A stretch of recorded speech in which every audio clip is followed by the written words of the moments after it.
বিগত আন্দোলনের সংগ্রামে, অন্য কথায় গণবিপ্লবে যে মানুষগুলো মানুষের অধিকার ফিরিয়ে পাওয়ার জন্য লড়াই করেছিলেন,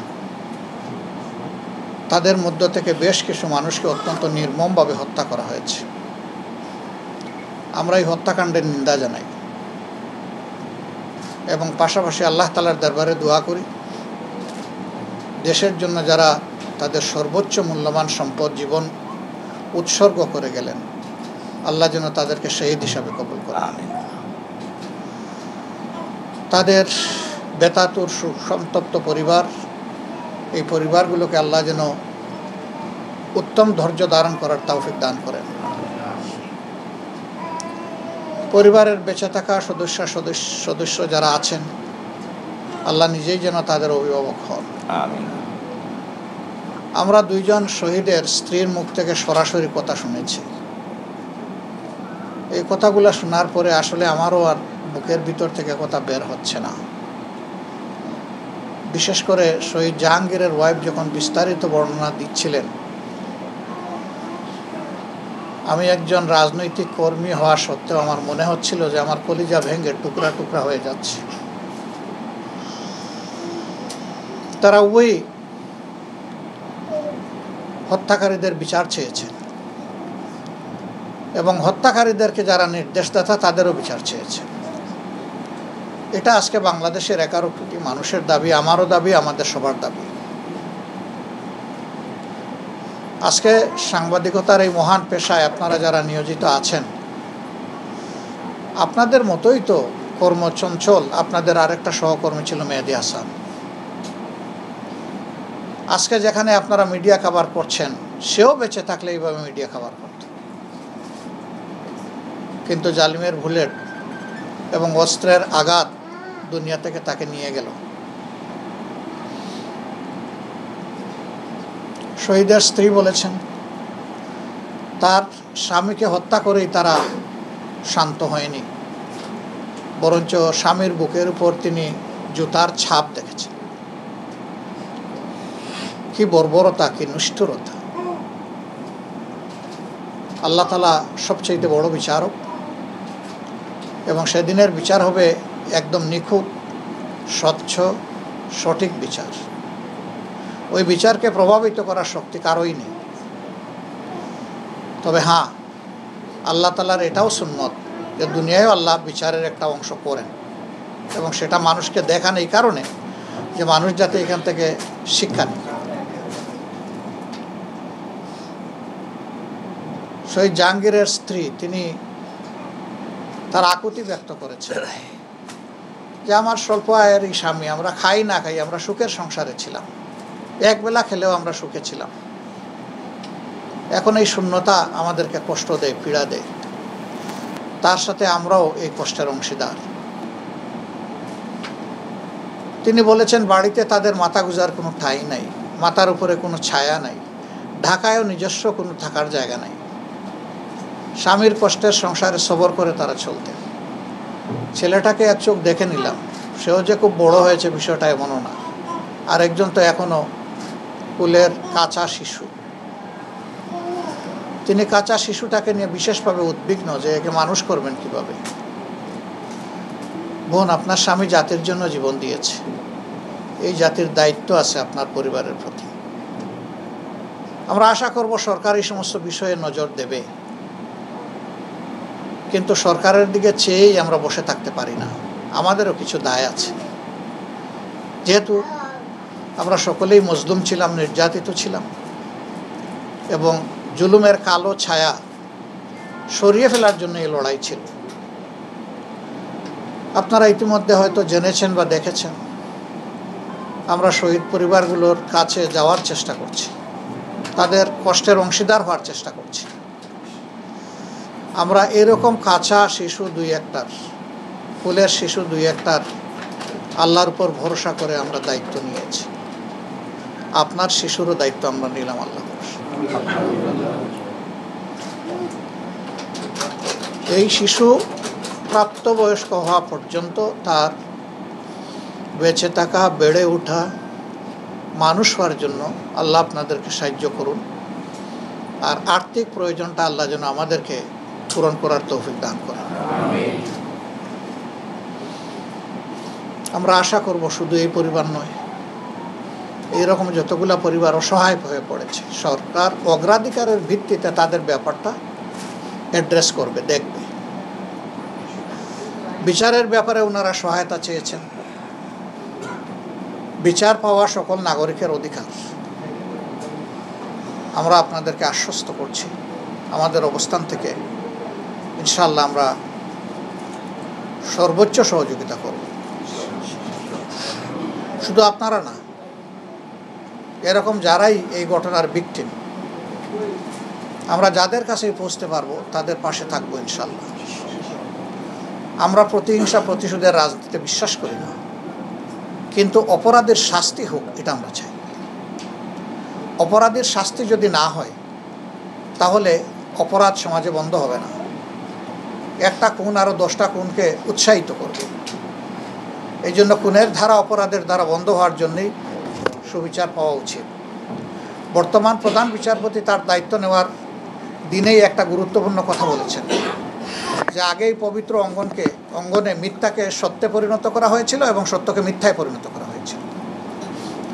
আমরা চাই যে উনি তার কথার উপরে টিকে থাকুন এবং মানুষ যেন আদালত থেকে ন্যায় বিচার পায়। আমরা নিরপরাধ কোনো মানুষ হেরাস হোক এটাও আমরা চাই না, কিন্তু অপরাধের শাস্তি যেন নিশ্চিত হয় এটা অবশ্যই আমাদের দাবি, এদেশের 18 কোটি মানুষের দাবি। এর প্রতি বিচার বিভাগ সম্মান দেখাবে আর প্রশাসন এই বিচারের জন্য সহযোগিতা করবে, এটা আমরা প্রত্যাশা করি। এত শহীদের ত্যাগ এবং কুরবানি, এতগুলা মানুষের আহত হওয়া, পঙ্গু হওয়া, যারা তো আল্লাহর দরবারে চলে গেল তারা সৌভাগ্যবান, তারা শহীদ হয়ে গেল। কিন্তু গুলি যার 2 নয়ন কেড়ে নিল তার কি হবে? সে যতদিন বেঁচে থাকবে এই দুনিয়ার আলো তো সে দেখবে না, তার তো অন্ধকার। এরকম লোকের সংখ্যা কম নয়। ওই 2 দিনেই শুধু চক্ষু বিজ্ঞান ইনস্টিটিউটে 332 জনের চোখে অপারেশন করতে হয়েছে এবং চিকিৎসকরা বলেছেন যে তাদের কতজন তাদের দৃষ্টিশক্তি ফিরে পাবে আমরা এটা বলতে পারছি না। এদের মধ্যে একটা অংশ চিরদিনের জন্য অন্ধ হয়ে যাবে। কানা নয়, কানায় 1 চোখ যেন নষ্ট হয়েছে, অন্ধদার 2 চোখ চলে গেল। 1 চোখ থাকলে তা নিয়েও বাঁচতে পারত, কিন্তু ম্যাক্সিমাম মানুষ 2 চোখেই গুলিবিদ্ধ হয়েছে। সারা বাংলাদেশে এখন সুখের একটা মাতম চলছে, যেদিকেই যাই কান্নার রূপ, আমরা বুক ধরাইতে পারি না। এই বাচ্চাকে কি বুঝ দিব? এ বাচ্চা তো এখনো মুখে বাবা ডাকে নাই, কখনো বাবা ডাকার তার বয়স হয় নাই। কিন্তু তার যখন বয়স হবে তখন তার সমবয়সী বাচ্চারা যখন বাবা বলে কাউকে ডাকবে তখন তার মায়ের বুকে এটা তীরের মতো বিঁধবে যে আমার বাচ্চা কারে বাবা ডাকবে। নিষ্ঠুরতা আমাদের সমাজকে এইভাবে চেয়ে পেয়েছিল ক্ষমতার নেশার কারণ। সেই ওনারা ক্ষমতা ছাড়লেনি, কিন্তু দেশটার সর্বনাশ করে ছাড়লেন। আমরা দোয়া করি যারা মানুষের উপর এই জুলুম করেছেন আল্লাহ তাদেরকে হেদায়েত দান করুন, আল্লাহ আমাদেরকেও কামিল হেদায়েত নসিব করুন।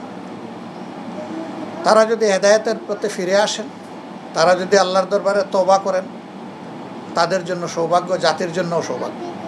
কারণ আর জাতি তাদের দ্বারা জুলুমের শিকার হবে না। তবে ইন্ডিভিজুয়াল ব্যক্তি যাদের তারা ক্ষতি সাধন করেছেন তাদের শাস্তি তাদেরকে পেতে হবে। ওইটা তওবার মাধ্যমে মাপ হয় না, ওই শাস্তি ভোগ করতে হবে যেটা ব্যক্তির সাথে সম্পর্কিত, যাকে খুন করা হয়েছে, পঙ্গু করা হয়েছে, অন্ধ করা হয়েছে। এই অপরাধের বিচার হতে হবে এবং তাদেরকে শাস্তি পেতে হবে, যার যেটা প্রাপ্য।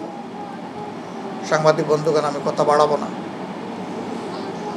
আজকে এখানে 2 জনকে আমরা এখানে এনেছি, এইভাবে আমরা আনি না। আমাদের আনার একটা উদ্দেশ্য ছিল যে এই লোকগুলার মুখের কথা আপনারা নিজেদের দিলের কান দিয়ে শুনে যান একবার। নিশ্চয়ই আপনারা শুনতে পাচ্ছেন, আপনারা জাগ্রত বিবেক, আমাদের বড় আগ্রহ ছিল যে সবাই মিলে আমরা শুনি, আপনারা শুনেছেন, তাদের আকুতি আপনারা জাতির কাছে পৌঁছে দিন। আমরা আবু সাঈদের বাড়িতেও গিয়েছিলাম, সে পরিবারটিকেও দেখার আমাদের সুযোগ হয়েছে। খুবই গরিব একটা পরিবার। এই পরিবারে আর শিক্ষিত আর একটা মানুষ নাই। 11টা ভাই বোনের মধ্যে সেই একমাত্র শিক্ষিত ছিল। তাকে নিয়ে এই পরিবারের অনেক স্বপ্ন, অনেক প্রত্যাশা ছিল।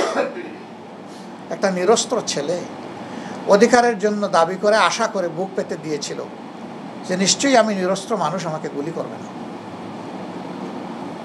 কিন্তু একটা নয়, দুইটা নয়, পরপর 3টা গুলি করে তার জীবন প্রদীপ নিভিয়ে দেওয়া হলো। তার কাছে যারাই অপকর্ম করেছেন তাদের জবাব কি? আমরা জাতি অপকর্মের জন্য, যারাই অপকর্ম করুক, আমরা জাতি হিসেবে লজ্জিত এবং ব্যথিত।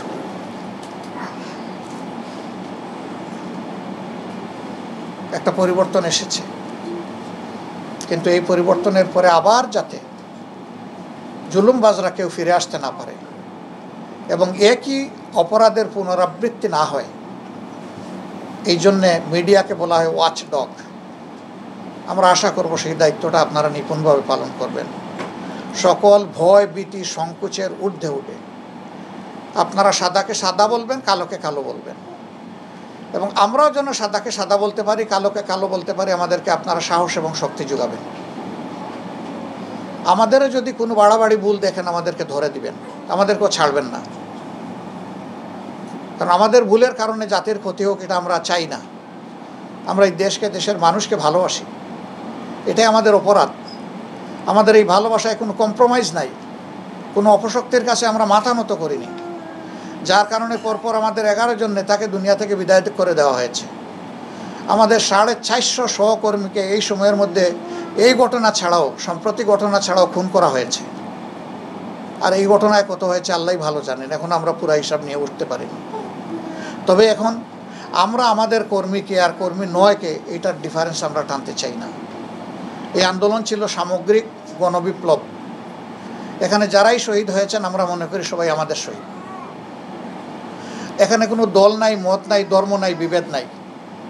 এরা সবাই ছিল দেশপ্রেমিক সংগ্রামী। আমরা তাদেরকে আল্লাহর দরবারে যেমন দোয়া করি, তেমনি শ্রদ্ধার জায়গা থেকে সেলিউট জানাই। এ শ্রদ্ধা তাদের প্রাপ্য। জাতি হিসাবে এই ঋণ পরিশোধ করার আমরা যেন চেষ্টা করি এবং কৃতজ্ঞ চিত্তে তাদেরকে যেন স্মরণ করি। আমরা এই সরকারের কাছে অনুরোধ জানাবো, এই স্বাধীনতার জন্য যারা, দ্বিতীয় স্বাধীনতার জন্য যারা যুদ্ধ করেছে, তাদেরকে যেন আক্ষরিক অর্থে স্মরণীয় করে রাখার স্থায়ী ব্যবস্থা করা হয়। তাহলে তাদের পরিবার কিছুটা হলেও শান্তি পাবে, আমরাও শান্তি পাবো। আপনাদের সকলকে ধন্যবাদ জানিয়ে আজকের অনুষ্ঠানের এখানেই আমরা সমাপ্তি টানব। ন্যায়ের পথে, সত্যের পথে আমরা একে অন্যকে ইনশাল্লাহ সহযোগিতা করব। অসত্যের বিরুদ্ধে লড়াই আমরা সম্মিলিতভাবে করব। আল্লাহ অসত্যের বিরুদ্ধে লড়াইয়ে জনতার বিজয় দান করুন, সেই দোয়া করি, এবং সেই বিজয়টা হোক দীর্ঘস্থায়ী এবং চিরস্থায়ী। আসসালামু আলাইকুম রহমতুল্লাহ।